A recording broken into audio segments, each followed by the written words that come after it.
ஹல்லேலூயா. இயேசு நல்லவர். ஆமென். ஹல்லேலூயா. ஹல்லேலூயா. நான் முடிக்க மாட்டேன். ஹல்லேலூயா. இயேசு நல்லவர். ஆமென். ஓகே, எடுத்தவங்க வாசிக்கலாம். யாத்ராகமம் 12வது அதிகாரம் 11வது வசனத்திலேருந்து 14வது வசனம் வரைக்கும். யாத்ராகமம் 12வது அதிகாரம் 11 to 14. அதை புசிக்க வேண்டிய விதமாவது, நீங்கள் உங்கள் அறைகளில் கச்சை கட்டி கொண்டும் உங்கள் கால்களில் பாதரட்சை தொடுத்து கொண்டும் உங்கள் கையில் தடிப்பிடித்துக் கொண்டும் அதை தீவிரமாய் புசிக்க கடவீர்கள். அது கர்த்தருடைய பஸ்கா. அந்த ராத்திரியிலே நான் எகிப்து தேசம் எங்கும் கடந்து போய் எகிப்து தேசத்தில் உள்ள மனிதர் முதல் மிருக ஜீவன்கள் மட்டும் முதற் பேராய் இருக்கிறவர்களை எல்லாம் அதம் பண்ணி எகிப்து தேவர்களின் மேல் நீதியை செலுத்துவேன். நானே கர்த்தர். நீங்கள் இருக்கும் வீடுகளில் அந்த இரத்தம் உங்களுக்காக அடையாளமாய் இருக்கும். அந்த இரத்தத்தை நான் கண்டு உங்களை கடந்து போவேன். நான் எகிப்து தேசத்தை அழிக்கும் வாதை உங்களுக்குள்ளே வராதிருக்கும். அந்த நாள் உங்களுக்கு நினைவு கூர்தலான நாளாய் இருக்க. ஆமென். 13வது வசனம் திரும்ப படிங்க. நீங்கள் இருக்கும் வீடுகளில் அந்த இரத்தம் உங்களுக்காக அடையாளமாய் இருக்கும். ஆமென். ஹல்லேலூயா.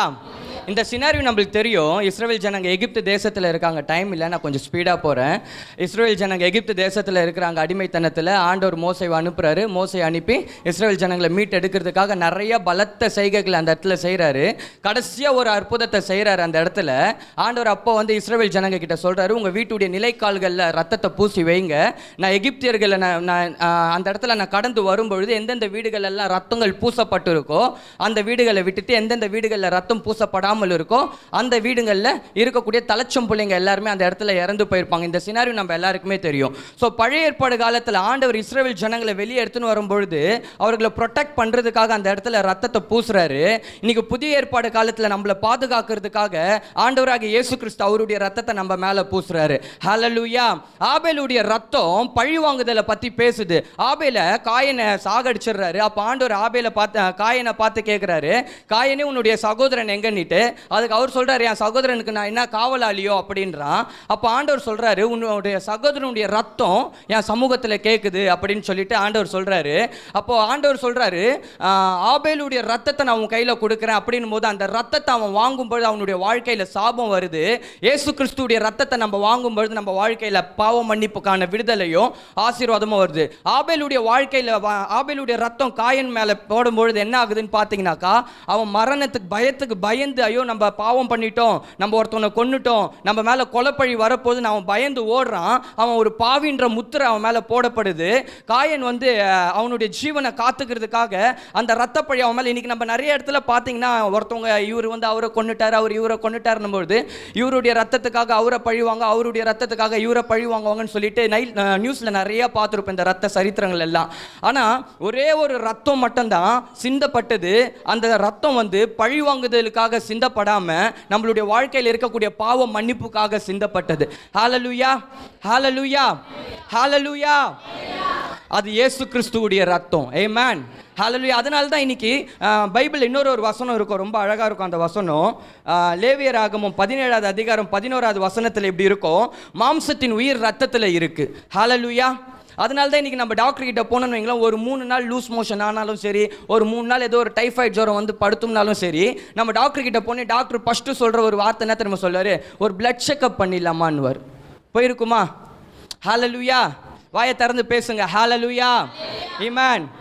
டாக்டர் கிட்ட போன உடனே ஒரு பிளட் செக்அப் பண்ணிடலாமான்னுவாங்க. அந்த பிளட் செக்அப் பண்ணோன்னே அந்த பிளட் செக்அப்பில் தெரிஞ்சிடும் நம்மளோட சுகர் லெவல் எவ்வளோ இருக்குது, நம்ம கொலஸ்ட்ரால் லெவல் எவ்வளோ இருக்குது, நம்ம ரத்தத்தில் பிளட் கவுண்ட் எவ்வளோ இருக்குது, நம்மளுக்கு பிளட் கேன்சர் இருக்கா, இன்னும் ஏதுன்றது எல்லாமே நம்ம உடம்புல இருக்கக்கூடிய எல்லா வியாதிகளையும் நம்ம அந்த ரத்தத்தை வச்சு கண்டுபிடிச்சிடலாம். இன்றைக்கி நான் சொல்கிறேன், ஒரு வேளை என் வார்த்தைக்கு கீழே இருக்கக்கூடிய உங்களுடைய வாழ்க்கையில் ஏதோ ஒரு வியாதி இருக்குது, ஏதோ ஒரு பிரச்சனையின் மத்தியில் போயிட்டு இருக்கீங்க, ஏதோ ஒரு ப்ரெஷர் மத்தியில் போயிட்டு இருக்கீங்க, ஒரு டிப்ரெஷன் மத்தியில் போயிட்டு இருக்கீங்கன்னா, நான் உங்களை பார்த்து பார்த்து சொல்லக்கூடிய ஒரே ஒரு வார்த்தை, ஓ உங்களுக்காகவும் எனக்காகவும் சிலுவையில் ஒரு ரத்தம் சிந்தப்பட்டிருக்கு, அந்த ரத்தத்தால் நம்மளை மீட்டு எடுத்திருக்கிறாரு, இன்னைக்கு அந்த ரத்தம் உங்களுக்குள்ளே இருக்கு, உங்களுக்குள்ளேயும் எனக்குள்ளேயும் அவருடைய ரத்தம் ஊடுருவி போகிறதுனால நம்மளுடைய வாழ்க்கையில் எந்த ஒரு ப்ரெஷர் இருக்காது, எந்த ஒரு விதமான கொலஸ்ட்ரால் இருக்காது, சுகர் இருக்காது. இந்த தீர்க்க தரிசன வார்த்தைகளை கைகளை தட்டி ரிசீவ் பண்ணிக்கோங்க இயேசுவின் நாமத்தினால. ஆண்டவரே, இந்த கரங்களை தட்டக்கூடிய ஒவ்வொருத்தவங்களை பார்த்து நான் டிக்ளேர் பண்றேன்ப்பா, இயேசு கிறிஸ்துவின் நாமத்தில் சுகர் லெவல் நார்மல் ஆகட்டும் இப்பவே, ரைட் நவ. எல்லா வியாதிகள் விலகி போகட்டப்பா. சிலுவையில் நீங்க எங்களுக்காக சம்பாதிச்ச எல்லா ஆசீர்வாதங்களை நான் ரிலீஸ் பண்றேன், நான் கட்டவிழ்க்கிறேன் இயேசுவின் நாமத்தினால. எல்லாம் பிபி பிரஷர் மாறட்டும்ப்பா, எல்லா தைராய்டு ப்ராப்ளம் மாறட்டும் இயேசுவின் நாமத்தில் நான் ரிலீஸ் பண்றேன் ஆண்டவரே. ஹல்லேலூயா, ஹல்லேலூயா. அவருடைய ரத்தம் நமக்காக சிந்தப்படும் பொழுது நம்ம உடம்புல காணப்படக்கூடிய எல்லா வியாதிகள், பலவீனங்கள் எல்லாவற்றையும் கர்த்தர் சிலுவையில் சுமந்துட்டார். ஹல்லேலூயா, ஹல்லேலூயா. ஒரு தாய் தன்னுடைய பிள்ளையை பெற்று எடுக்கும் பொழுது அந்த நீர்க்குடம் உடஞ்சி அந்த நீர்க்குடமும் ரத்தமும் கலந்து தான் அந்த குழந்தை வெளியே வரும். கரெக்டா? ஆமாவா? இங்கே எல்லா அம்மாமார்கள் இருக்காங்க. கரெக்டாக நான் சொல்கிறது? ஆண்டவராகிய இயேசு கிறிஸ்து நமக்காக சிலுவையில் அடிக்கப்படுறாரு. நமக்காக அவர் சிலுவையில் அடிக்கப்படும் பொழுது அவருடைய விலா எலும்பில் கத்தி எடுத்து குத்துறாங்க. அப்போ குத்தும் பொழுது ரத்தமும் நீரும் புறப்பட்டு வெளியே வந்தது. நான் சொல்கிறேன், நம்ம ஒருவேளை இந்த பூமிக்கு வர்றதுக்காக நம்ம தாயுடைய கருவறையை யூஸ் பண்ணி நம்ம பயன்படுத்தி வந்திருக்கலாம். ஆனால் நான் சொல்கிறேன், 2000 வருஷங்களுக்கு முன்பாக உன்னுடைய தாயின் கர்ப்பத்தில் நீ பிறப்பதற்கு முன்பாக உன்னை சிலுவையில் பெத்தெடுத்த என் தேவன் ஒருவர் இருக்கிறார். அவருடைய பெயர் தான் இயேசு. ஹல்லேலூயா. அந்த சிலுவையில் பெத்த எடுத்த அந்த தேவன், உனக்காகவும் எனக்காகவும் ஜீவனை கொடுத்த அந்த தேவன் மற்ற எல்லாவற்றையும் கொடுக்காம இருப்பாரா? ஹல்லேலூயா. ஒருவேளை இந்த இடத்துல, பிரதர் என் பிள்ளையுடைய திருமண காரியத்துக்காக நான் எதிர்பார்த்துட்டு இருக்கிறேன் பிரதர் எங்களுடைய கடன் மாறணும் பிரதர் என் பிரச்சனை மாறணும் பிரதர், எங்களுக்கு இந்த ப்ராப்ளம் இருக்குது, அந்த ப்ராப்ளம், எப்படிப்பட்ட பிரச்சனைகள் இருந்தாலும் நான் சொல்கிறேங்க, நான் எப்படிப்பட்ட பிரச்சனைகள் இருந்தாலும் நான் சொல்கிறேன். உங்களை பார்த்து சிலுவையில் பெத்தெடுத்த அந்த அப்பா ஒருத்தர் இருக்கிறாரு. ஹல்லேலூயா, ஹல்லேலூயா. அந்த அப்பாவுடைய ஜீவன் இனிக்கும் உனக்காகவும் எனக்காகவும் துடித்து கொண்டு இருக்கு. ஹல்லேலூயா. நான் இந்த ரத்தத்தை பற்றி பேசும் பொழுது, ஒரு அப்பாவுடைய ஸ்நேகத்தை பற்றி பேசும் பொழுது, நான் என் வாழ்க்கையில் நடந்த ஒரு விஷயத்தை சொல்லி நான் முடிக்க விரும்புகிறேன். நான் பல வருஷங்களுக்கு முன்பாக, ஒரு 2016 நினைக்கிறேன், நான் வெளிநாட்டுக்கு போயிருந்தேன். அப்போ நான் வெளிநாட்டுக்கு போயிருக்கும் பொழுது, அந்த வெளிநாட்டில் எங்கள் அப்பாவும் அவருடைய ஃப்ரெண்டும் சேர்ந்து பிஸ்னஸ் பண்ணிகிட்டு இருக்காங்க. அப்போ அந்த இடத்துல வந்து நான் போயிட்டு ஷேரிங்கில் போயிட்டு பிஸ்னஸ் பண்ணுறோம். பிஸ்னஸ் வந்து ஃபஸ்ட்டு மாதம் பயங்கரமான ஒரு இம்ப்ரூவ்மெண்ட்டில் போகுது. அப்போ போகும்பொழுது என் அப்பாவுடைய ஃப்ரெண்டு என்ன பண்ணுறாருனாக்கா, நல்ல பயங்கரமான ஒரு பிளஸ்ஸிங்கில், துபாயில் நல்ல ஒரு பிளஸ்ஸிங்கில் போகுது. என் அப்பா வந்து அங்கே வந்து என்னன்னாக்கா ஒர்க் பண்ணுவார், இவர் வந்து ஃபினான்ஸ் போடுவார். 2 பேரும் பார்ட்னர்ஸ். இவர் பணத்தை இன்வெஸ்ட் பண்ணுவார், எங்கள் அப்பா உழைப்பை இன்வெஸ்ட் பண்ணுவார். அப்படி வரும்பொழுது எங்கள் அப்பா 20 வருஷமாக அங்கே இருந்ததுனால முதல் மாதமே வந்து பார்த்திங்கன்னா பெரிய பெரிய 5 ஸ்டார் ஹோட்டல்ஸுடைய டோருடைய ஆர்டர்லாம் வந்தது. அப்போ நாங்கள் அங்கே போன உடனே என்ன ஆச்சுனாக்கா, முதல் மாதமே பயங்கரமான ஒரு ப்ராஃபிட் வந்தது. இதை பார்த்தோன்னே அந்த காசு போட்ட பார்ட்னருடைய மைண்டு மாறிச்சு. ஹல்லேலூயா. அந்த காசை பார்த்தோன்னே அவன் என்ன பண்ணானா, எங்கள் அப்பாவை கட் பண்ணி விட்டுட்டு தனியாக பிஸ்னஸ் பண்ணலான்னு சொல்லிட்டு எங்கள் அப்பாவை கட் பண்ணி விடுறான். எங்கள் அப்பாவை கட் பண்ணி விட்டு, இது ரொம்ப பெரிய ஒரு ஸ்டோரி. கட் பண்ணோடனே அந்த பார்ட்னர்ஸ் எல்லாமே, எங்கள் அப்பா 20 வருஷம் இருந்ததுனால அந்த பார்ட்னர்ஸ் எல்லாமே என்ன பண்ணாங்கன்னா, எங்கள் அப்பாவுக்கு ஃபோன் பண்ணி, அதிகமாக உன்னுடைய ஃப்ரெண்டை நம்பாத, அவனை கழட்டி விட்டான் அப்படின்றாங்க. என் அப்பா உடனே கோவத்தில் என்ன பண்ணுறாரு அப்படின்னாக்கா, அவங்ககிட்ட சண்டை போட்டுட்டு இனிமேல் உன் கூட பிஸ்னஸ் பண்ண மாட்டேன்ட்டு வெளியே வந்துடுறாரு. இந்த விஷயம் நடந்தது. இந்த விஷயம் நடந்த உடனே அவன் என்ன பண்ணான்னா, எங்கள் அப்பா சொன்னார், தாமஸ் என் பையனுடைய பாஸ்போர்ட்டை கொடுத்துட்டு என் பையனை ஊருக்கு அனுப்புகிறேன், என் பையன் 1 மாதம் வேலை செஞ்சதுக்கான அந்த சம்பள காசை திருப்பி கொடு அப்படின்றார். அவன் சொன்னான், 1 மாதம் வெயிட் பண்ணு, நான் அந்த சம்பள காசை திருப்பி கொடுக்குறேன். 1 மாதம் அந்த ரூமில் இருக்கிறேங்க, என் அப்பாவுடைய ரூமில். அவன் அந்த 1 மாதம் என்னை ரூமில் உட்கார வச்சுட்டு என் மேலே பொய்யா ஒரு கேஸ் கொடுக்குறான். போயிட்டாங்க, தசீல்னு சொல்லுவாங்க. அந்த தசீலில் போயிட்டு, இவன் மேலே நான் பல லட்சங்கள் செலவு பண்ணி இவனை துபாய்க்கு கூட்டிகிட்டு வந்தேன், இவன் வந்து இப்போது இத்தனை லட்சம் செலவு பண்ணி வந்து இவன் இங்கே என் ரூமை விட்டு ஓடிட்டான்னு சொல்லி என் மேலே பொய்யா ஒரு கேஸ் கொடுத்து தசீலில் போய் என்னுடைய பாஸ்போர்ட் எல்லாத்தையும் எடுத்துன்னு போய் கொடுத்துட்டாங்க. 1 மாதம் கழித்து நாங்கள் போய் அவங்க கையில் சம்பளம் கேட்குறோம். சம்பளம்லாம் கொடுக்க முடியாது, நீ போய் கம்ப்ளைண்ட் கொடுத்துக்கோன்றாங்க. நாங்கள் இது தெரியாமல் போயிட்டு நாங்கள் கம்ப்ளைண்ட் கொடுக்குறோன்னு போயிட்டு அவன் மேலே கம்ப்ளைண்ட் கொடுத்தோடனே, ஏன்னா லேபர் கோர்ட்டுன்னு ஒரு கோர்ட் இருக்கும், அந்த கோர்ட்டில் போகிறேன். அந்த லேபர் கோர்ட்டில் போனால் 1 வருஷங்க என்னோடய கேஸ் எடுக்கலை, என்னோடய கேஸையே கண்டுக்கவே இல்லை. ஏன்னா நான் வெளியே வரக்கூடாதுன்னு சொல்லிவிட்டு என் மேலே வந்து இந்திய மதிப்புக்கு 1 லட்சத்துக்கு மேலே, 1.5 லட்ச ரூபா கிட்ட 5000 6000 திராம்ஸ் பணங்களை கட்டி என் மேலே கேஸ் ஃபைல் பண்ணியிருந்தாங்க. அப்போ அந்த கேஸை ஃபைல் பண்ணியிருக்கும் போது என்னால் வெளியே வர முடியாத அளவுக்கு ஒரு நெருக்கம் வந்தது. நான் எங்கே போனாலும் என்னுடைய கேஸ் எடுபடலை. அப்போ அந்த லேபர் கோர்ட்டில் அந்த கேஸ் எல்லாம் பார்க்கக்கூடிய ஒரு பாகிஸ்தானி ஒருத்தர் வந்து நான் சாப்பிடக்கூடிய ஹோட்டல் வரும்போது எங்கள் அப்பாவை கூட்டினு வந்து நிறைய விஷயங்கள் நடந்தது. அப்புறம் நான் தப்பு பண்ணலைன்றதை வந்து ப்ரூவ் பண்ணியாச்சு. ப்ரூவ் பண்ணும்பொழுது அப்போது அந்த லேபர் கோர்ட்லேருந்து ஜுடிஷியல் கோர்ட்டுக்கு அனுப்புகிறாங்க. அது வந்து சுப்ரீம் கோர்ட் மாதிரி பெரிய கோர்ட். அங்கேயும் போயிட்டு நான் தப்பு பண்ணலைன்றது எல்லாத்தையும் ப்ரூவ் பண்ணிட்டேன். அப்போ அவங்க என்ன பண்ணாங்கன்னா, நீ விடுதலையாகி வீட்டுக்கு போகலாம் அப்படின்னு சொல்லிட்டாங்க. அங்கே இருக்கிறவங்களுக்கு வந்து ஹிந்தியும் அரபிக்கு இது தான் தெரியும். இந்த இங்கிலீஷ் வந்து ஒரு சிலர் தான் பேசுவாங்க. அவனுங்க பேசுகிற அரபி நம்மளுக்கு பிடிக்காது, நம்ம பேசுகிற இங்கிலீஷ் அவனுக்கு புரியாது. ஒரு அந்நிய பாஷை மாதிரி தான் போயின்னு இருக்கும் அந்த இடத்துல. அப்படி இருக்கும் பொழுது அந்த இடத்துல வந்து சொல்கிறாங்க, ஓகே உன்னோட கேஸ் எல்லாம் கிளியர் ஆகிடுச்சு, நீ போயிட்டு ஸ்டேஷனில் பாஸ்போர்ட் உன்னுடைய வாங்கிக்கின்னு இங்கே கொடுப்பாங்க, ஒரு லெட்டர் கொடுப்பாங்க, அந்த லெட்டர் வாங்கி பாஸ்போர்ட் வாங்கி நீ நாட்டுக்கு போயிடலாம் அப்படின்றாங்க. நானும் இதை நம்பி என்ன பண்ணுறேன்னா கிளம்பி போகிறேன். நான் எனக்கு என்னென்னா அவங்க சொன்ன லாங்குவேஜ் எனக்கு புரியாததுனால, அரபிக்கில் சொன்னது புரியாததுனால என்னை பாஸ்போர்ட் வாங்கின்னு போக சொல்லிட்டாங்கன்னு எங்கள் அப்பா கிட்ட ஓடி வந்து சொல்கிறேன், அப்பா விடுதலை வந்துச்சுப்பா, போக சொல்லிட்டாங்கப்பா ஊருக்கு அப்படின்ட்டு. அப்போ மறுநாள் நாங்கள் போலீஸ் ஸ்டேஷன் போனோம். அப்போ முன்னாடி நாள் நைட்டு நான் தூங்க போகிறதுக்கு முன்னாடி ஒரு ஃபோனில் ஒரு வீடியோ பார்த்துட்டு இருக்கிறேன். அந்த வீடியோ என்னன்னாக்கா, டிபி ஜோஷுவா வந்து ப்ராஃபட் டிபி ஜோஷுவா அவருடைய வீடியோ ஒன்று இருக்குது, அவர் ஜெயிலுக்கு போன ஒரு வீடியோ. அப்போ அந்த வீடியோவை பார்த்துட்டு நான் சொல்கிறேன், அவர் வந்து என்னென்னா டெலிவரன்ஸ்லாம் பண்ணும்பொழுது நிறைய பேர் வந்து வாந்தி எடுத்து கீழே விழுந்து உருண்டு பெறல்றாங்க. இந்த வீடியோவை வச்சு இவர் ட்ரக்கு கொடுத்து எல்லாரையும் கீழே விழ வைக்கிறாருன்னு சொல்லிட்டு அவர் மேலே பொய்யான ஒரு கேஸை போட்டு அவரை ஜெயிலில் போட்டிருந்தாங்க.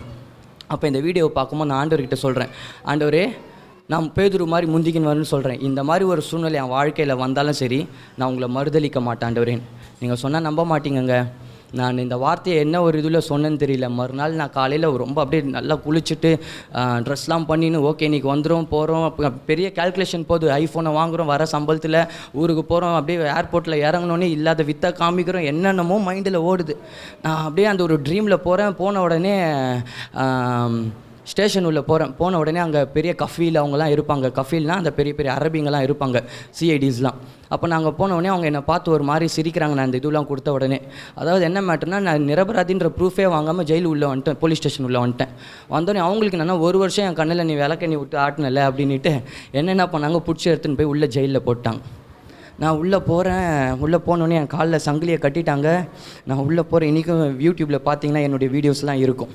உள்ளே போனால் அவன் பாகிஸ்தானியும் ஆப்கானிஸ்தான்காரனும் அப்படியே ஜெயிண்ட் ரோபோட் மாதிரி இருக்கிறான், கோலியாத்து மாதிரி இருக்கிறானுங்க. எனக்கு உள்ளே போகும்போது என் அடி வயிறெல்லாம் எனக்கு கலக்குது. அப்போது நான் உள்ளே போன அடுத்த நிமிஷம் ஆண்டவர்கிட்ட சொல்கிறேன், ஆண்டவரே எனக்கு ஒன்றுமே புரியல, எனக்கு உதற ஆரம்பிச்சிடுச்சு. நான் சொல்கிறேன், ஒரு பிரச்சனை வர்றதுக்கு முன்னாடி நம்ம ஆண்டவர்கிட்ட நிறையா வாக்கு கொடுப்போம். ஆனால் அந்த பிரச்சனையின் மத்தியில் நம்ம வாக்கை நம்ம அதில் ஸ்திரமாக நிற்கிறோமான்றது தான் முக்கியம். ஹல்லேலூயா. அப்போ உள்ளே போனோடனே எனக்கு ஒரு சத்தம் கேட்குது, பாத்தியா நேற்று நைட்டு தானே உன் ஆண்டவர்கிட்ட சொன்னேன், என்ன பிரச்சனை வந்தாலும் உன்னை விட மாட்டேன் ஆண்டவரே, உன்னை நான் இறுக்கி பிடிச்சிக்குவேன் அப்படின்னு சொன்னியே, பார்த்தாலே எங்கே கொண்டு வந்து உன் ஆண்டவர் விட்டுருக்கிறாரு, இப்போ கூட ஒன்றும் இல்லை, நீ உன் ஆண்டவரை மறுதலி நான் உன்னை வெளியே எடுக்கிறேன் அப்படின்னு எனக்கு ஒரு சத்தம். அப்போ நான் சொல்கிறேன், அந்த இடத்துல உள்ளே முட்டி போட்டு என் 2 கையும் மேலே தூக்கி அழுதுக்குனே சொல்கிறேன், அப்போ இந்த ஜெயிலே நான் செத்தாலும் நான் உங்களை விட்டு கொடுக்க மாட்டேன், ஐ லவ் யூ ஜீசஸ் அப்படின்றேன். நீங்கள் சொன்னால் நம்ப மாட்டீங்க, இந்த வார்த்தையை நான் சொல்லி முடித்த அடுத்த நிமிஷம் அவங்க கேமராவில் பாட்டு நான் அங்கேருந்து தூக்கின்னு போய் பெரிய ஜெயிலில் போட்டாங்க. ஹல்லேலூயா, ஹல்லேலூயா, ஹல்லேலூயா. தூங்குறீங்களா? நான் முடிச்சிடுறேன், இன்னும் 2 நிமிஷத்தில் முடிச்சிடுறேன், ஓகேவா? என்னை தூக்கின்னு போய் பெரிய ஜெயிலில் போடுறாங்க. அப்போ நான் போகும்பொழுது என் கையில் ஃபோனை கொடுத்து உங்கள் அப்பாவுக்கு ஃபோன் பண்ணி அந்த இதில் போயிட்டு நீ தப்பு பண்ணலன்ற ப்ரூஃபை வாங்கின்னு உடனே வர சொல்லி, அதுக்கப்புறம் பக்ரீத்தோ ரம்ஜான் சம்திங் இருந்தது, அந்த லீவ் வருது, அதுக்கப்புறம் நீ வெளியவே போக முடியாதுன்ட்டாங்க. எனக்கு என்ன பண்ணுறதுன்னு தெரியலங்க. அப்படின்னு நான் என் ஃபோனை என்கிட்ட கொடுக்குறாங்க. எங்கள் அப்பா கால் பண்ணுறதுக்கு நான் எடுத்துன்னு வரேன். எங்கள் அப்பா வெளியே இருக்கிறார். என் காலில் சங்கிலியை கட்டி என் அப்பா முன்னாடி கொண்டு வராங்க. ஓ, எனக்கு இன்னும் அந்த நாட்கள் ஞாபகம் இருக்குது. என் அப்பா என் காலில் இருக்கிற சங்கிலியை பார்த்த உடனே ஒரு புழு எடுத்து நெருப்பில் போட்ட மாதிரி துடிக்க ஆரம்பிச்சிட்டாரு மனுஷன். அடிச்சுக்கிறாரு, அழுவுறாரு, அடிச்சுன்னு அழுவுறாரு. அவர் பாட்டு கதறாரு, ஐயோ என் புள்ளையை நானே வெளிநாட்டுக்கு கொண்டு வந்து என் புள்ளையை நானே ஜெயிலுக்கு தள்ளிட்டேனேன்னு அழுவுறாரு. அப்போ எனக்குள்ளே ஒரு சத்தம் வந்தது, எனக்குள்ளே ஒரு வைராக்கியம் வந்தது. என்னை பெற்று வளர்த்து எடுத்து ஒரு 20 வருஷம் 25 வருஷம் 30 வருஷம் வளர்த்து எடுத்து என் அப்பனுக்கே அந்த அளவுக்கு துடிக்குதுன்னு, எனக்காக ஜீவனை கொடுத்தேன், என் அப்பனுக்கு எந்த அளவுக்கு துடிக்கொண்டான்ற அந்த ஒரு வைராக்கியம் வந்தது. அப்போ நான் சொல்கிறேன், அப்பா நான் இந்த துபாயிலே செத்தாலும் பரவாயில்லப்பா, நான் உங்களை விட்டு கொடுக்க மாட்டேன், ஐ லவ் யூ டேடின்னு திரும்பவும் நான் சொல்கிறேன். நான் சொல்லிக்கிட்டே அந்த காலில் சங்கிலி இருக்கிறது, அந்த வண்டியில் போகிறது எல்லாத்தையும் வீடியோ எடுத்து வைக்கிறேன். எனக்கு தெரியும் something will going to happen, இந்த வீடியோ ஏதோ ஒரு சரித்திரத்தை படைக்கம்பான்ட்டு நான் போகிறேன். உள்ளே போயிட்டேன். ஜெயில் உள்ளே போகிறேன். அந்த ஜெயிலை பார்த்த உடனே இது வந்து தம் தோண்டு குட்டியோண்டு இருந்துச்சு.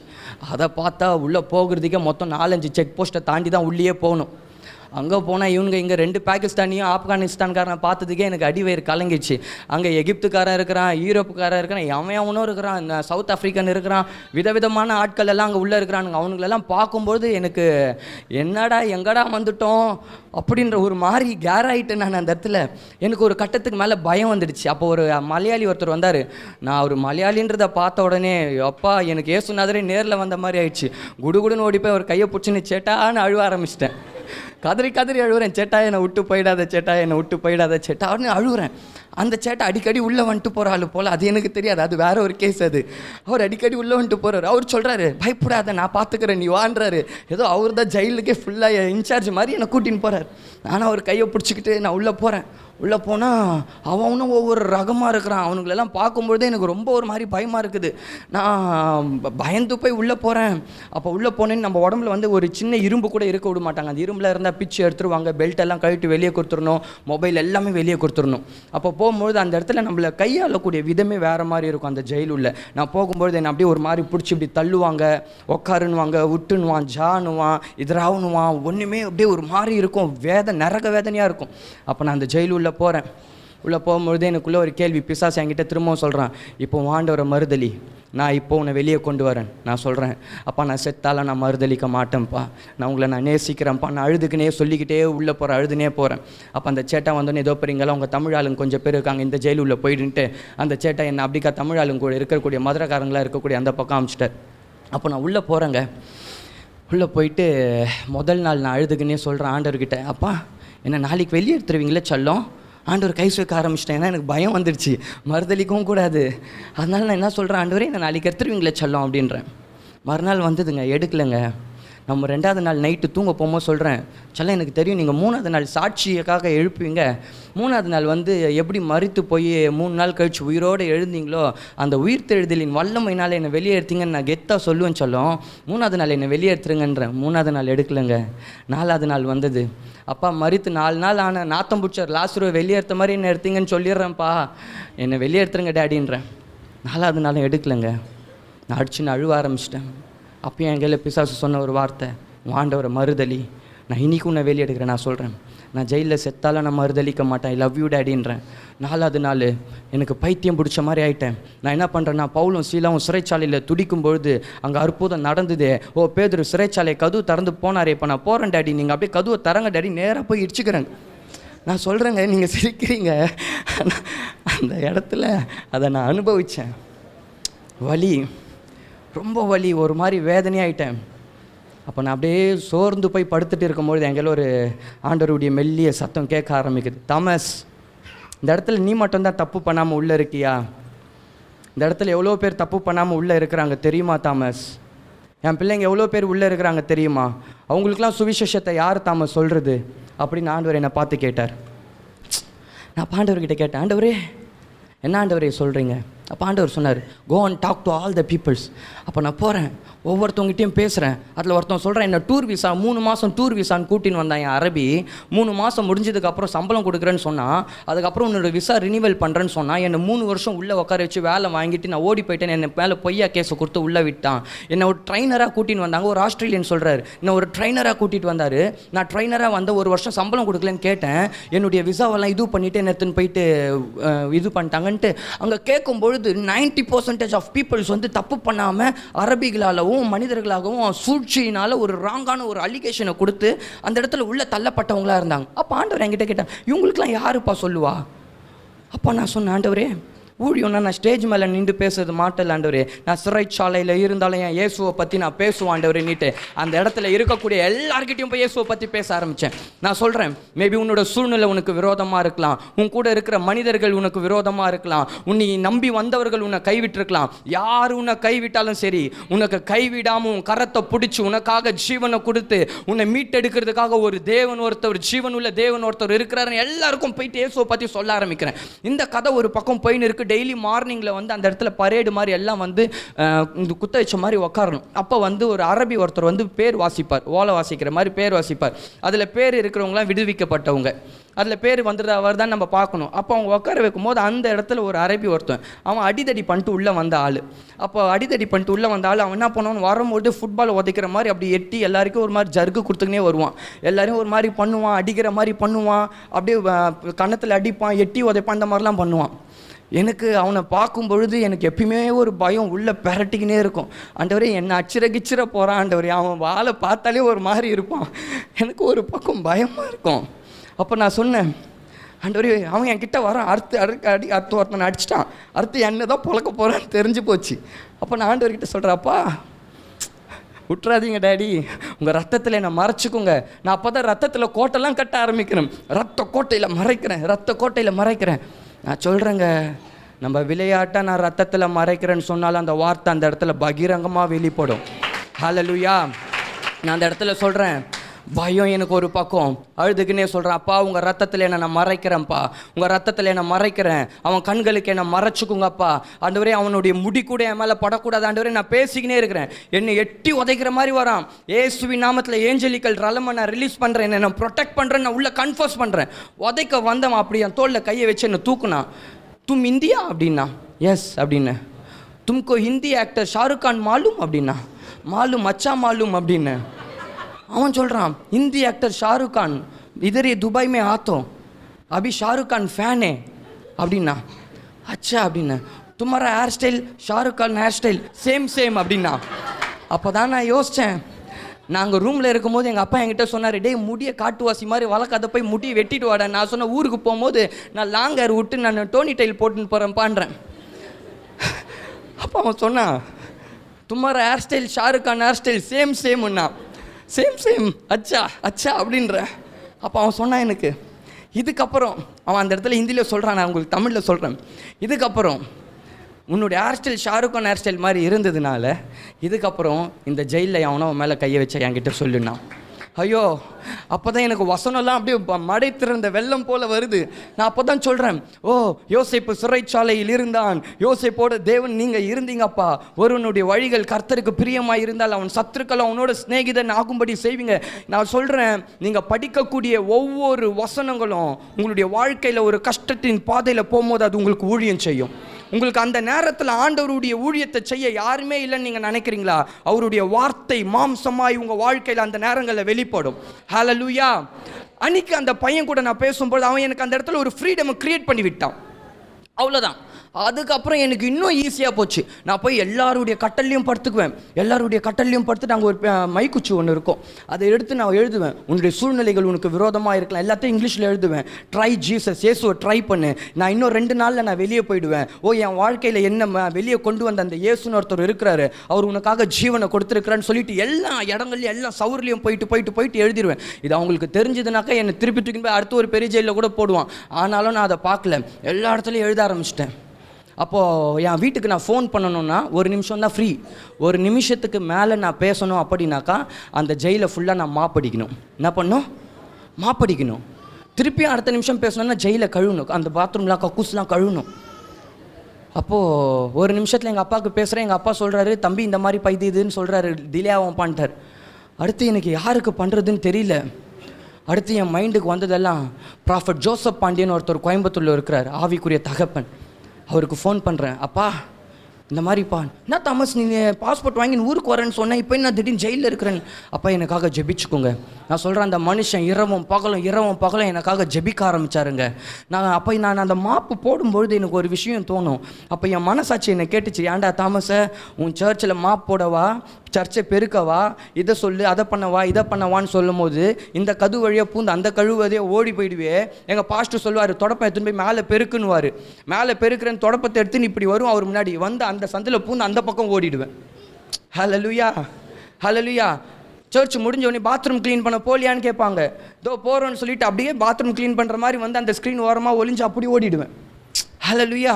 அப்போ அந்த இடத்துல நான் மாப் போட்டு என் கையெல்லாம் ஒரு மாதிரி கண்ணி போகுது. அப்போ நான் அழுதுக்குன்னே சொல்கிறேன், ஃபஸ்ட்டு வார்த்தை, அப்பா நான் ஊருக்கு போனால் முதல்ல பண்ணுற வேலை பாத்ரூமில் போய் பாத்ரூம் கழுவிட்டு மாப் போடுறது தான்ப்பா என் வேலை அப்படின்னு நான் சொல்கிறேங்க. இங்கே சிரிக்கிறீங்க, அந்த இடத்துல ரொம்ப வேதனையாக அனுபவித்தேன். எல்லாருக்கும் இயேசுவை பற்றி சொல்ல ஆரம்பிச்சிட்டேன், ஒருத்தவன் விடலை. எல்லாருக்கும் அவர் அன்றைக்கி அங்கே ஜெபிக்க ஜெபிக்க ஜெபிக்க ஜெபிக்க இன்றைக்கி இந்த இடத்துல ஃப்ரீடம் வந்தது. ஒருவேளை உங்களுக்கு வேண்டப்பட்டவர்கள் யாராவது சிறையிருப்பின் அனுபவத்தில் இருப்பாங்க அப்படின்னாக்கா, அவங்களுடைய வாழ்க்கையில் இப்படிப்பட்ட ஒரு சூழ்நிலை இருக்கும்னா, நான் உங்களை பார்த்து சொல்லக்கூடிய ஒரு வார்த்தை, உங்களால் போய் அந்த இடத்துல உதவி செய்ய முடியாத ஒரு சூழ்நிலை வந்தாலும் சரிங்க, உங்களுடைய ஜபங்கள் அவர்களுக்காக உதவி செய்யும், உங்களுடைய ஜபங்கள் அவர்களுக்காக அந்த இடத்துல செயல்படும். நான் அப்போ இந்த வார்த்தைகள் எல்லாம் இந்த காரியங்கள் எல்லாம் பண்ணி எல்லாருக்கும் இயேசுவை பற்றி சொல்லி முடிச்சுட்டேன். 7வது நாள் வந்தது, திரும்பி போய் எல்லாம் அந்த இடத்துல உக்காடுறோம். அப்போ அந்த இடத்துல உக்காரும் பொழுது ஒரு விஷயம் நடந்தது. ஓலை ஊதுறாங்க. அப்போ அதியமான் ராகுல் அப்படின்னு என் பேர் சொல்கிறாங்க. சொன்னோடனே எனக்கு அப்படியே ரொம்ப ஒரு மாதிரி சந்தோஷமாயிடுச்சு. ஓகே, நீ ஊருக்கு போகலாம், நீ நிரபராதின்னு ப்ரூவ் ஆகிடுச்சு அப்படின்றாங்க. எனக்கு ரொம்ப சந்தோஷம் தாங்க முடியல. அப்போ நான் அந்த ஜெயிலை விட்டு நான் வரும்பொழுது, எந்த ஜெயிலுக்குள்ளே நான் வரும்பொழுது என்னை பார்த்து முறைச்சிக்கிட்டு முறுமுறுத்துக்குன்னு என்னை ஒரு மாதிரி அசால்ட்டு பண்ணாங்களோ, அந்த எல்லா ஜனங்களும் ஏதோ ஒரு சொந்தக்காரனுக்கு வழி அனுப்புகிற மாதிரி வந்து என்னை எட்டி பார்த்து பைசாப் ஜாவ் ஜாவ் பாய் பாய் பாய்ன்னு எல்லாம் எனக்கு கை காட்டி டாட்டா காமிச்சு அனுப்பி வைக்கிறாங்க. என்ன காரணம்னா, அந்த இடத்துல இருக்கக்கூடிய எல்லாருக்கும் இயேசுவை பற்றி சொல்லிட்டேன். ஹல்லேலூயா. எல்லாருக்கும் ட்ரை ஜீசஸ், இயேசுவை ட்ரை பண்ணி இயேசு வாழ்க்கையில் உன்னை வெளியே கொண்டு வர, இன்னும் 2 நாளில் நான் வெளியே போயிடுவேன். எல்லாருக்கும் இயேசுவை பற்றி சொல்ல சொல்ல சொல்ல சொல்ல அவங்க எல்லாருக்குள்ளேயும் ஒரு நம்பிக்கை வர ஆரம்பிச்சிச்சு. ஹல்லேலூயா. நான் சொல்கிறேங்க, உங்களை சுற்றி இருக்கக்கூடியவர்கள் எப்படிப்பட்ட ஒரு வழியிலே, எப்படிப்பட்ட ஒரு பாதையில் போகிறாங்கன்றது உங்களுக்கு தெரியாது. உங்கள் வீட்டு பக்கத்தில் இருக்கக்கூடியவங்க கூட ஒரு மரண வழியில் போயிட்டு இருப்பாங்க. இன்றைக்கி ஆண்டவர் எல்லாருடைய இருதயத்தையும் அழகாக திருப்பி வச்சிருக்கிறாருங்க. அவர் வந்து நீ போய் இயேசுனை நேசிக்கிறார் சொன்னாலே ரட்சிக்கப்பட்டுருவாங்க, அப்படி ஒரு நிலைமையில் வச்சுருக்காங்க. எனக்கு ஒரு நாள் ஞாபகம் இருக்குது, நான் அம்பத்தூரில் ட்ராக்ஸ் மினிஸ்ட்ரி பண்ணுவோம். அப்போல்லாம் நான் காலேஜ் படிக்கும்பொழுது, காலேஜ் முடிச்சுட்டு வந்துட்டேனாக்கா 1 மணிக்கு முடிஞ்சால் 1 மணிலேருந்து நான் 4 மணி வரைக்கும் முட்டி போட்டு நழுவேன். பேண்ட்டை வந்து முட்டிக்கால் வரைக்கும் தூக்கி விட்டுட்டு மேலே சட்டை போட மாட்டேன், வெயிலில் போய் நின்று அழுவேன், தூங்கிட போகிறோன்னு. ட்ராக்ஸில் கையை வச்சு வச்சு அழுது ஜெபிஸ்ட் அந்த ட்ராக்ஸ் எடுத்துன்னு போகும்போது, அப்பா இது வேல்யூவான பீப்புள்ஸ் கிட்ட போகணும்ப்பான்னு அழுதுக்குனே போவேன். அப்போ போகும்பொழுது ஒரு பையனும் அவனோட ஃப்ரெண்டுங்களும் 2 பேசி நிற்கிறானுங்க. எனக்கு என் மனசு, என் ஸ்பிரிட் சொல்லுது போய் ட்ராக்ஸை கொடுன்னு. என் ஃப்ளஷ் சொல்லுது போனீங்கன்னா கலாய்ச்சிருவானுங்கடா வயசு பசங்கடா அப்படின்னு. என் ஸ்பிரிட் சொல்லுது போய் கொடுன்னு. அப்போ நான் என்ன பண்ணுறேன், அசிங்கப்படாமல் போய் கொடுக்குறேன். அப்போ நான் போய் கொடுக்கும்போது அவனுக்கு கொடுக்குறதுக்கு முன்னாடி ஒரு கோயில் குருக்களுக்கு கொடுத்துட்டேன் தெரியாதனமா. அவர் ஐயா என்ன பண்ணிட்டாரு, அந்த ட்ராக்ஸ் எடுத்து கசைக்கு என் மூஞ்சில் அடிச்சிட்டார், போடா அப்படின்னு. நான் அந்த ட்ராக்ஸ் எடுத்துன்னு வந்துட்டேன். அப்போ திருப்பி இவனும் கலாய்ச்சிட போகிறான்னு எனக்கு ஒரு பயம். ஆனாலும் என் விசுவாசத்தை நான் தலைவர் இல்லை போனேன். போயிட்டு அந்த ட்ராக்ஸை கொடுக்குறேன். அப்போ அவன் ஃப்ரெண்டு சொல்கிறான், பிரதர் நீ ஒரு சில டிப்ரெஷனால் சாக போகிறேன்னு சொல்லின்னு இருக்கிறான், இவனுக்கு நல்ல அறிவுரையை சொல்லுங்க அப்படின்னா. இதுதான்டா சாக்குன்னு அந்த இடத்துல அவனுக்கு இயேசுவை பற்றி சொல்லி அவனையும் அவன் நண்பனையும் ஒன்றா வீட்டுக்கு போக வச்சேன். நான் சொல்கிறேங்க, நீங்கள் இயேசுவை பற்றி பிரசங்கிக்க ஆரம்பிச்சிட்டிங்கன்னா போதும், அந்த இடத்துல அற்புதங்கள் நடக்க ஆரம்பிச்சிடும். ஹல்லேலூயா. ஏன்னா அந்த ஜெயிலேருந்து ரிலீஸ் பண்ணிட்டாங்க, நான் வெளியே வரேன். வெளியே வரும்பொழுது அந்த இடத்துல இருக்கக்கூடிய ஒரு பெரிய கமிஷனர் மாதிரி ஒருத்தவர், அவர் வந்து என்கிட்ட கேட்குறாரு, இது அல்லாவுக்கு முன்னாடி பெரிய அராமியம் இப்படி பண்ணுது, நான் இதே நாட்டில் வந்து உனக்கு 5000 திராம்ஸில் நான் உனக்கு வேலை வாங்கி தரேன் சரியானார். எனக்கு வேலைலாம் வேணாம், நான் ஊருக்கு போகிறேன்னுட்டு.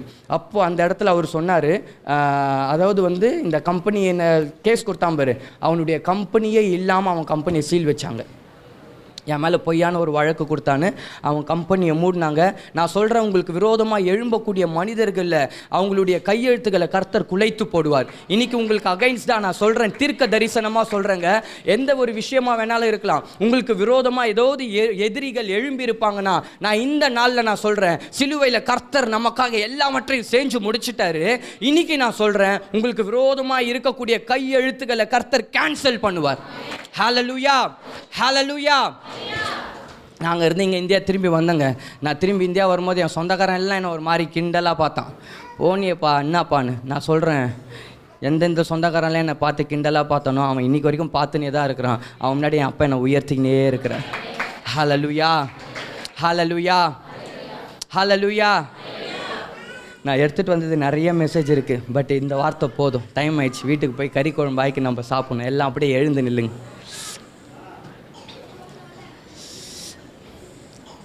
கீபோர்டு எல்லாம் எழுந்து நில்லுங்க. ரிபாலா ஹஸ்கதலா பஹாந்துர பியாங்கர பௌதர பியா ரேசேபி ஹஸ்தல பஹாந்துரு ருபியா ரேசேபி ஹஸ்தல பஹாந்துரு பியா கரபா. நான் ஒரு 5 நிமிஷத்தில் நான் முடிச்சிருவேங்க. ரேசபி ஹாஸ்தல பஹாந்துரு ருபியா. எல்லாம் அப்படியே இருக்கிற இடத்துல கண்களை மூடி, எல்லா கண்களை மூடி, இங்கே அங்கே வேடிக்கை பார்க்க தேவையில்ல. 2 நிமிஷங்க, நான் இப்போ முடிச்சிருவேன். தேவ பிரசன்னத்தில் ஓ ரஹாசே பேரே கியாந்தர பௌசபியா. ஓ பரிசுத்த ஆவியானவரே, பரிசுத்த ஆவியானவரே, தேங்க்யூ லார்ட். ஓ ஆல்ரெடி பரிசுத்த ஆவியானவர் இந்த இடத்துல ஒரு சிலர் கூட ஊழியம் பண்ண ஆரம்பிச்சிட்டாரு. ஒரு சிலருடைய வாழ்க்கையில பரிசுத்த ஆவியானவர் செயல்பட ஆரம்பிச்சிட்டாரு. Oh I'm seeing the Holy Spirit move here. ஓ பரிசுத்த ஆவியானவர் ஒரு சிலரை தொட்டு கொண்டு இருக்கிறத நான் பார்க்கிறேன். ஓ ரைட் நவ ஹோலி ஸ்பிரிட். ஓ யாரெல்லாம் இந்த வார்த்தைகளை கேட்டு ஓ இந்த தம்பி சொன்ன அந்த இயேசு என் வாழ்க்கையில ஒரு அற்புதம் செய்ய மாட்டாரோ, ஓ இந்த தம்பி சொன்ன அந்த இயேசு என் வாழ்க்கையை மாற்ற மாட்டாரோ, ஓ நானும் ஒரு அற்புதத்தை எதிர்பார்த்து கொண்டு இருக்கிறேனே, மனுஷங்களால செய்ய முடியாத ஒரு அற்புதம், ஓ மன்னவர்களால செய்ய முடியாத ஒரு அற்புதம், யாருமே செய்ய முடியாத ஒரு காரியத்தை நான் எதிர்பார்த்து கொண்டு இருக்கிறேன். என் பட்சத்தில் பேசும்படியாக, எனக்காக பேசும்படியாக ஒருவரும் இல்லையேன்னு சொல்லி ஒருவேளை இந்த இடத்துல நீ கண்ணீரோட இருப்பனா உன்னுடைய கரங்களை மேல உயர்த்தி காட்டுமா. உங்களுடைய கரங்களை மேல உயர்த்தி காட்டுங்க. உண்மையா என் வாழ்க்கையில அற்புதத்துக்காக நான் ஏங்குறேன் பிரதர். பிரதர் எனக்காக நீங்க ஜெபிப்பீங்களா? நான் உண்மையா ஒரு அற்புதத்துக்காக ஏங்குறேன் பிரதர். நீங்க ஜெபிக்கும் பொழுது பரலோக ரெஸ்பான்ஸ் பண்ணனும் நான் நம்புறேன் பிரதர்ன்றவங்க மாத்திரம் இருக்கிற இடத்துல இருந்து அப்படியே முன்னாடி வாங்க. I will going to pray for you. Something will going to happen. எல்லா கைகளை உயர்த்தினவங்க, விசுவாசிக்கிறவங்க, அற்புதத்துக்காக ஏங்குறவங்க தைரியமா முன்னாடி வாங்க. Come forward, come forward. Oh something will going to happen. வாங்க, அசிங்கப்படாதீங்க. இது உங்களுடைய அற்புதத்தின் நேரம். ஓ கர்த்தர் உங்களுடைய வாழ்க்கையை மாற்றக்கூடிய நேரம். Come forward, come forward. Oh something is going to happen. Pastor Mani Regelaba Shagadaraba Ore Zehe Keroro Shadurabian Tararaba Ore Shedere Bihan Turubia. Oh பரிசுத்த ஆவியானவர் செயல்பட்டு கொண்டிருக்கிறாரு. Re Sekere Bian Tararaba Ora Shakararaba Turubia.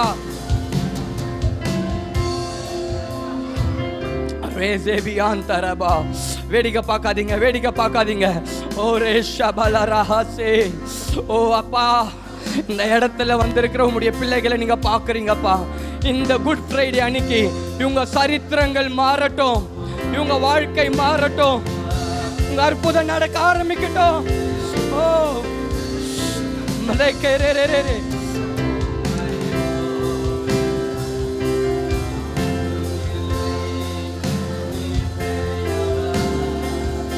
அற்புதங்கள் செய்பவர் உம்மை போல யாரும் இல்லை. ஓ எப்படிப்பட்ட பெரிய அற்புதமா இருந்தாலும் பரவாயில்லைங்க, என் அப்பாவுக்கு அது லேசான காரியம். ஓ ரபியா. எல்லாம் worship பண்ணுங்க, எல்லாம் worship பண்ணுங்க. Something is moving here, something is moving here. இங்க ஏதோ ஒரு காரியம் நம்ம நடந்து கொண்டு இருக்கு. ஓ something is happening here. Reshekerere.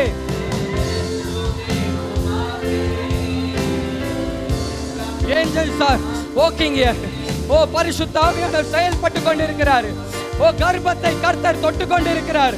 சிறையிருப்பின் அனுபவத்தில் இருக்கக்கூடிய ஒரு குடும்பத்துக்கு கர்த்தர் இப்பொழுது ஒரு மாற்றத்தை கொடுக்கிறாரு. மகளே, உன் கண்ணீர் கேட்கப்பட்டது, உன் கண்ணீர் கேட்கப்பட்டது. ஓ ரெஷேகரே. ஓ குழந்தை பாக்கியம், குழந்தை பாக்கியம். Something. Oh God of miracle. அற்புதத்தின் தேவன். ஓ உன் அற்புதத்துக்காக நீ அழ வேண்டியதில்லை, உன் அற்புதத்துக்காக நீ கதற வேண்டியதில்லை. This is the time for climbing. Oh நீ கிளைம் பண்ணக்கூடிய நேரம், உன் அற்புதத்தை கிளைம் பண்ணக்கூடிய நேரம். ஓ வாயை திறந்து கேட்கும் பொழுது ஓ இயேசுவின் நாமத்துல right now Lord ஒவ்வொருத்தவங்க மேலயும் உங்க கிருபையின் அபிஷேகம் ஓ நெக்ஸ்ட் மூவ் கர்த்தர் ரிலீஸ் பண்றாரு. ஓ இயேசுவின் நாமத்துல ஆண்டவரே, என்ன விசுவாசத்தோட வந்திருக்காங்களோ கர்த்தர் உங்க அன்பை மறக்க அவர் அநீதி உள்ள தேவன் அல்ல. ஓ நீங்க அவர் மேல ரொம்ப அன்பா இருக்கீங்க, ஆனா ஒரு சில காரியங்கள்னால நீங்க கலங்கி போயிருக்கீங்க. கர்த்தர் சொல்றாரு, மகளே மகளே, ஓ அன்பை நான் மறக்கல, உன் சந்ததி மாறும், உன் சந்ததி மாறும். Something will going to happen. ஓ உன் சந்ததியை கொண்டு கர்த்தர் தேசங்களை ஆசீர்வதிப்பார், தேசங்களை ஆசீர்வதிப்பார். தேசங்கள் உன் சந்ததி மூலமாய் ஆசீர்வதிக்கப்படும். ஓ ரேஷேகரே பிஹாத்துரோபியா ரஷபியாத்துரோஷே. அப்பா அப்பா அப்பா அப்பா, ஓ உம்முடைய தீர்க்க தரிசனத்தின் அபிஷேகம். ஓ ஓ ரெக்கரே, சாமுவேல் தீர்க்க தரிசியோட பேசுனீங்களே, ஓ சின்ன பிள்ளையா இருந்த சாமுவேலோட பேசின தேவன், ஓ இந்த குழந்தையை கொண்டு அநேக சபைகளை, அநேக மனிதர்களை ஓ உயர்த்தி எழுப்ப போற. ஓ ஓ எஸ் லார்ட். ஓ கர்த்தருடைய ஓ பரிசுத்த ஆவியானவர் பெரிய காரியங்களை செய்து கொண்டிருக்கிறார். ஓ